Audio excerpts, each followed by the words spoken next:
So hi hello friends, మన channel కొత్తగా చూసినట్లయితే సబ్స్క్రైబ్ చేసుకొని పక్కన ఉన్న బెల్ ఐకాన్ క్లిక్ చేసి ఆల్ పైన ట్యాప్ చేయండి, లైక్ చేయండి, షేర్ చేయండి. తెలంగాణలో గృహజ్యోతి అమల్లోకి వచ్చేసింది. తెలంగాణలో విద్యుత్ వెలుగులు ఆరంభమయ్యాయి. కాంగ్రెస్ ప్రభుత్వం అమలు చేస్తున్న గృహజ్యోతి పథకం ఈ రోజు నుండే అమల్లోకి వచ్చేసింది.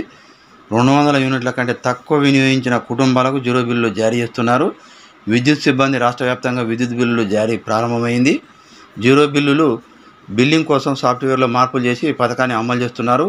దీనికోసం కొత్త బిల్లింగ్ యంత్రాలను కూడా విద్యుత్ శాఖ కొనుగోలు చేసింది. అన్ని సెక్షన్లో కూడా ఈ రోజు నుంచే జీరో బిల్లులు జారీ చేయాలని కూడా అధికారులు ఆదేశాలు జారీ చేశారు. ఇవన్నీ ఉండాల్సిందే. గృహజ్యోతి పథకానికి తెలంగాణ ప్రభుత్వం షరతులు వర్తిస్తాయి. గత ఏడాది వాడిన కరెంటుకు 10% ఉచిత కరెంటు కింద ఇస్తామని కూడా తెలిపింది. దాంతోపాటు నెలకు 200 యూనిట్ల గరిష్ట పరిమితి దాటని వారికే ఈ పథకం వర్తింపజేస్తుందని చెప్తున్నారు. నెల వినియోగం 200 యూనిట్లు దాటితే ఉచితం వర్తించదని కూడా స్పష్టం చేసింది. మరోవైపు తెల్ల రేషన్ కార్డు ఉన్నవారికే ఈ పథకానికి అర్హులని కూడా చెప్తుంది. రేషన్ కార్డు ఆధార్తో లింక్ అయి ఉండాలని తెలిపింది. ఈ నిబంధనలు అన్నీ కూడా ఉన్నవారికే గృహజ్యోతి ఇస్తామని కూడా స్పష్టం చేశారు. అర్హత ఉంది కానీ సున్నా బిల్లు రాలేదని బాధపడుతున్నారు. 200 యూనిట్ల లోపు విద్యుత్తును వాడుతూ ఉండి వైట్ రేషన్ కార్డు ఉన్న జీరో బిల్లు రాకపోతే ఏం చేయాలో కూడా ప్రభుత్వం సూచనలు చేస్తుంది. జీరో బిల్లు రాకపోతే దగ్గరలో ఉన్న మున్సిపల్ మండల కార్యాలయాలకు వెళ్ళి తిరిగి దరఖాస్తు చేసుకోవాలని కూడా సూచిస్తుంది. ఇలా చేసేటప్పుడు రేషన్ కార్డు, దానికి లింకు చేసి ఉన్నటువంటి ఆధార్ కార్డు, విద్యుత్ కనెక్షన్ నెంబర్ సమర్పించాలి.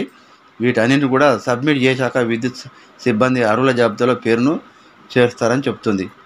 ఇప్పటి వరకు వచ్చినట్టు దరఖాస్తుల లెక్కలు ఇవే. గృహజ్యోతి కోసం ఇప్పటి వరకు 1,09,1,09,125 దరఖాస్తులు వచ్చాయి.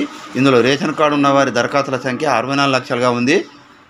మళ్ళీ వీరిలో 34,59,585 మంది మాత్రమే గృహజ్యోతి వర్తిస్తుందని గవర్నమెంట్ అధికారులు లెక్కలు చెప్తున్నారు.